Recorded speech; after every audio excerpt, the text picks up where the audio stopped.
I'm not sure that the church's main focus and goal is to alleviate poverty. So the church is the one institution that will preach and proclaim the gospel of Jesus Christ. So in a sense, I don't want the church to become distracted with meeting physical needs sort of in a vacuum or by itself. I think one of the things that's really important about answering that question is that we define poverty properly. Because I think if you sort of accurately capture what it means to be poor, then I think actually it kind of clarifies the answer to the question. I tend to think of poverty as being you don't have enough money, you don't have access to health care and those things. And that's certainly a significant part of it. But when poor people actually talked about what it was like to be poor, they talked about words like shame, hopelessness, isolation, and those kinds of things. And I think when you understand that, then you begin to see how the church actually is the answer to sort of real deep poverty, because it is the gospel that reconciles us to God, takes away our shame, brings us out of isolation into community. And so in that sense, the church is God's answer to real, genuine poverty.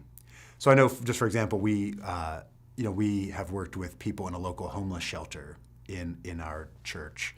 And many of those folks would have laptop computers, phones, they have 3 meals a day, air-conditioned spaces, things like that. So by my standards, I wouldn't want to trade places with them, right? I think of them as poor, right? But by sort of global standard, they're living at a sort of quality of life far above what most people in the world, actually live in. And so it kind of redefines, but they're poor. They're actually experiencing that sort of alienation and other things, right? Just having access to air conditioning doesn't solve their sort of deeper problems. They need the gospel.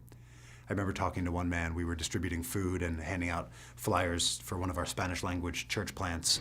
And I met a man, and I don't speak Spanish, but I was with a man who could translate. And as we began to talk with him, he told us that he hadn't eaten for about 2.5 days. And as we began to talk, he made it clear that he actually wasn't really all that bothered by it, because he was pretty used to it from back home. And in fact, the reason why he hadn't eaten is because he had sent all of his money back home, all the money that he was making. And so he just hadn't made enough recently to provide for himself. But he was quite joyful and thought this is as good as he'd ever really had it in his life. And so those different interactions have kind of helped me realize maybe our understanding of poverty is a little bit too tied into just access to resources. And when we make that mistake, I think then we get confused about how the church is meant to alleviate poverty. So we do provide food for hungry people, because how can we say that we love our brother if we're not going to provide for them? But in the same sense, we understand that if all we do is provide food, we haven't really given them the sort of greatest resource that God's given us to the real poverty of our souls.